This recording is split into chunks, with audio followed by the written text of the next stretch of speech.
Boa noite, nação bugrina. Tudo bem? Bem-vindo a mais um Arquibancada Guarani. Hoje o Arquibancada de número 202. Hoje é o pré-jogo de Sampaio Corrêa e Guarani. É o último jogo que nós vamos fazer fora de casa nessa série que a gente tinha de 3 jogos fora de casa. Pois é. Queria agradecer demais. Foi muito grande a participação de todo mundo no último pós-jogo, no jogo de Guarani e Vasco, né? Ou Vasco e Guarani, melhor dizendo. Foi muito grande a participação, enorme, repercussão enorme, com a torcida do Guarani, obviamente, com a torcida do Vasco também, e outros torcedores, outros participantes também, né? Foi muito, muito legal, né? Queria agradecer demais. E continuem curtindo, seguindo a gente, né? Tanto aqui quanto no Instagram. Mas principalmente aqui no YouTube, que vocês estão super acostumados, né? Depois de agradecer, queria fazer um comentário. Começar hoje o pré-jogo, a gente recebeu muitos comentários, né? Mas um deles, né, vai na linha daquilo que eu havia opinado, ou tem a ver com aquilo que eu havia opinado em relação ao que seria o jogo de Guarani e Vasco. A minha opinião, e eu mantenho, a decisão esportiva de realizarmos o jogo em Manaus foi muito ruim.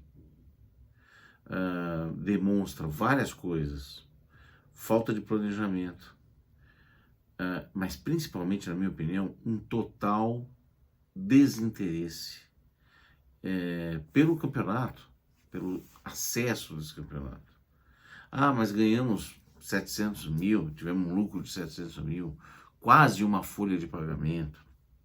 Vi uma reportagem no Globoesporte.com sensacional, detalhando, e muitas coisas, frente a como foi colocado, sem dúvida, parece até uma boa decisão. Mas do ponto de vista financeiro, eu acho até que, fazendo a conta, depois de termos o fato de que não poderíamos jogar durante 20 dias no Brinco de Ouro, é óbvio, é melhor ganhar 700 mil do que pagar 100, 200, alguma coisa do gênero, né? Mas é bem importante se entender. Do ponto de vista campeonato, nós abrimos mão de um jogo importantíssimo contra um time que hoje ganhou do Brusque, que está lá em segundo lugar, né? Na minha opinião, acho, né, que esse time realmente, nós vamos falar um pouco isso, dificilmente vai disputar alguma coisa, vai estar disputando lá embaixo mesmo. E por causa dessa minha opinião, que dei antes, né, do jogo, e reafirmei pós-jogo, apesar de ter gostado do resultado, achei que frente ao que poderia acontecer, que eu achava que poderia ter sido um massacre, né, com 35 mil vascaínos no nosso cangote, e poderia mesmo, nós fizemos até uma boa partida. Bom, mas teve gente que achou que teve uma pessoa que opinou, inclusive, que eu sou morde a sopra. Então é bom deixar claro. Primeiro, aqui ninguém é mãe de nada, pra gente descobrir o que vai acontecer. Esse canal é um canal de torcedores e que temos a liberdade de dar opiniões, inclusive vocês. Agora, nós não somos aqui casado, nem compromissado com nenhuma posição que nós julguemos que esteja errado. Ponto. E nem engenheiros de obra pronta, ou seja, que espera a coisa acontecer para dar opinião. Então, antes eu tinha dado uma opinião, mantenho a minha opinião sobre a decisão de mandar o jogo para Manaus, e sim, o Guarani jogou uma razoável partida no jogo contra o Vasco, e só reforça que poderia, se tivesse jogado num campo neutro, pelo menos neutro, a gente poderia inclusive ter vencido o jogo, porque o Vasco sim jogou muito mal. E não vamos. E a pessoa ainda disse: olha, não volto nunca mais. Isso, não volta mesmo. Não volta mesmo, tá? Se quem tiver vendo o canal, né, quiser qualquer tipo de comportamento diferente desse do que eu estou falando ou fazendo, você já fazer quase 2 anos que nós estamos no canal Arquibancada Guarani. Quem não gosta, quem acha que não deve, quem tem uma opinião diferente, nós não vamos mudar o comportamento por causa disso. Então, faça bom proveito e não vote mais, meu. Tem 2.000 pessoas quase, né, de inscritos que acham que é um canal interessante para eles por hora. Interessante. Se as pessoas que não conseguem conviver com opiniões diferentes, ou mesmo gostam de se esconder atrás dos resultados depois que eles aconteceram, fiquem à vontade para não seguir mais. Beleza? Mais ainda. Bom, vamos lá. Vamos fazer uma menção aqui aos nossos colegas do Planeta Guarani.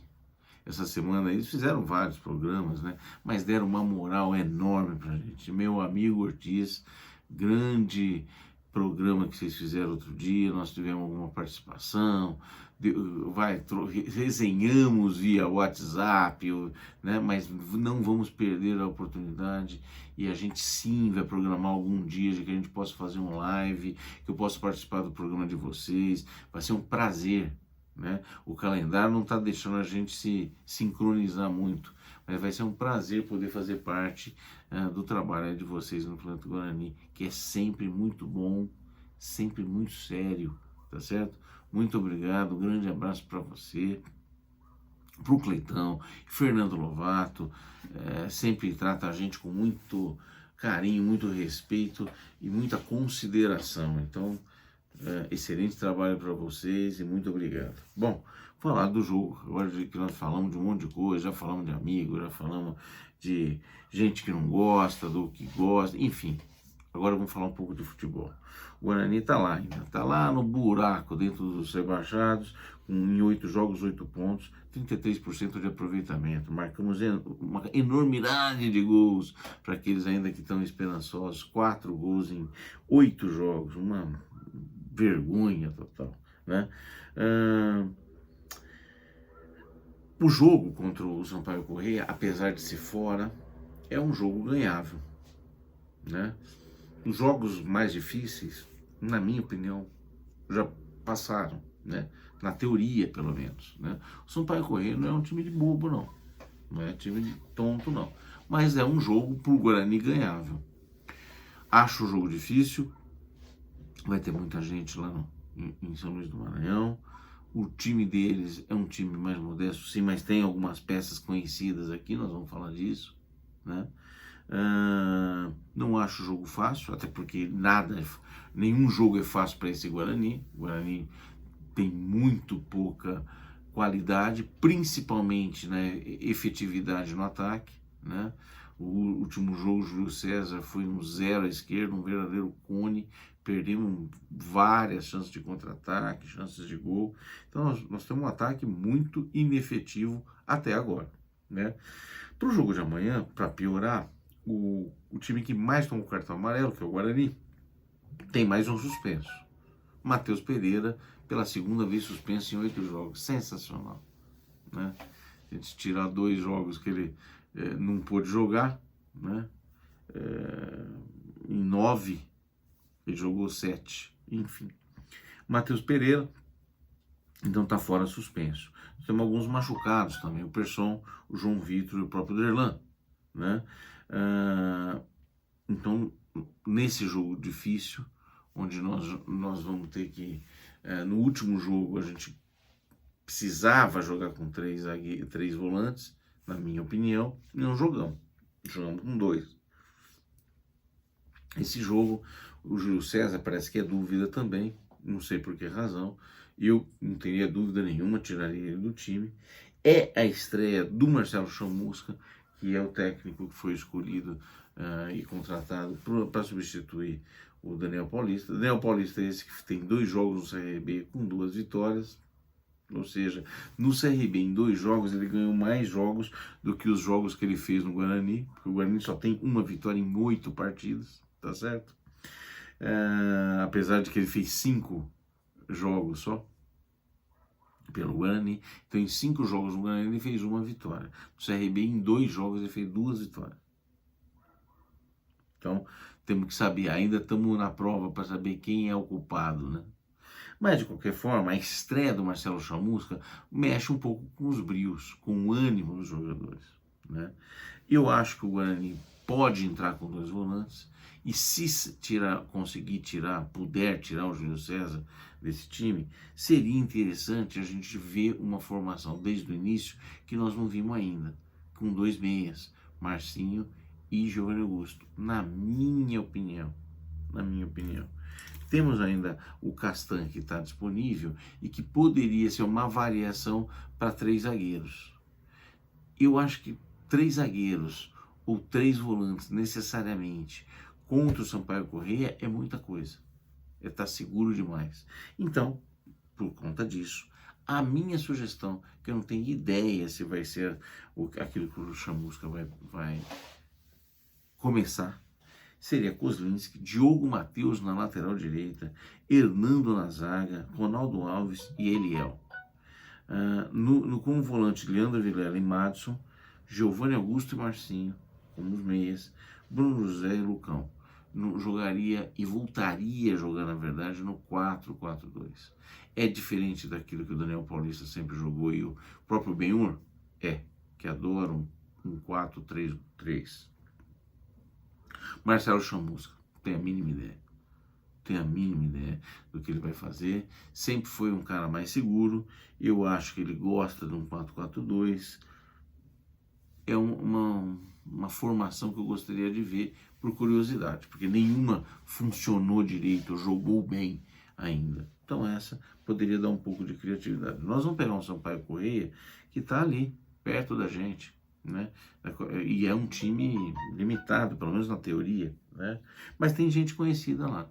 O técnico voltou a ser o Léo Condé. O Léo Condé, que estava no Novo Horizontino, que foi cogitado já pelo menos 2 vezes para vir para o Guarani. Léo Condé que fez um grande campeonato, acho que há 2 anos atrás, no Sampaio Corrêa. Então, de novo, está lá. É um técnico razoável, principalmente que conhece o clube. Os jogadores, né? Vou dar alguns jogadores, aqueles conhecidos. A escalação provável deles: Luiz Daniel, Mateuzinho, lateral direita, Alain, Nilson Júnior na zaga e João Vitor na lateral. André Luiz, Lucas Araújo, Gabriel Furtado e Eloir na meia. Então eles jogam com 3 volantes nessa escalação que eu estou dando aqui. Na frente, Igor Catatal e Gabriel Poveda, outro super conhecido da gente. Gabriel Poveda começa na categoria de base, passou pelo Brasil de Pelotas e Atlético Paranaense e tudo mais. Além disso, tem outros conhecidos ainda no elenco, que na lateral o Thiago Enes, que era do Remo, jogou no Remo, jogou o Campeonato Paulista, se eu não me engano, pelo Santo André, e que estava na lista até de possíveis contratações, na minha lista de possíveis contratações, para a lateral direita, aqui no Guarani também. Além disso, um velho conhecido nosso está à disposição lá no Sampaio Corrêa, que é o Rafael Costa, ficou aqui no Guarani, acho que pelo menos 2 anos, não é o tipo do jogador que amedronta, mas só faltava entrar e fazer o gol contra o Guarani. Aí ia ser demais mesmo, né? Enfim, o Sampaio Corrêa não é o time exatamente que pode assustar o Guarani, ou que deveria assustar o Guarani, mas não é um jogo, nem nunca será um jogo fácil jogando fora de casa com eles lá, ainda mais com um time limitado como é o do Guarani. Então a gente espera que a gente possa ter um bom resultado. Estamos precisando ter um bom resultado. Se o Guarani tiver um bom resultado, ele pula lá para o meio da tabela.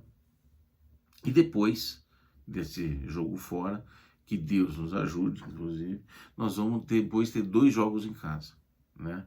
Onde nós vamos ter que fazer a diferença. Então, seria possível 3 vitórias seguidas? Possível, sim. E a gente espera que aconteça. E aí muda o campeonato pra gente, pelo menos por enquanto. A gente tira a cabeça fora desse sufoco que é a zona de rebaixamento. E se o time do Guarani não é um time bom, e não vai lutar na metade da tabela para baixo, mas pelo menos, se a gente tivesse algumas vitórias, colocaria o Guarani numa situação um pouco mais confortável, até porque eu acho que esse time não é um time para cair, mas não vai disputar grandes coisas não, tá bom? Gente, um grande abraço, vamos ver o que acontece no jogo e nos vemos no pós-jogo desse Sampaio, Correia e Guarani, tá bom? Um grande abraço para vocês e boa noite.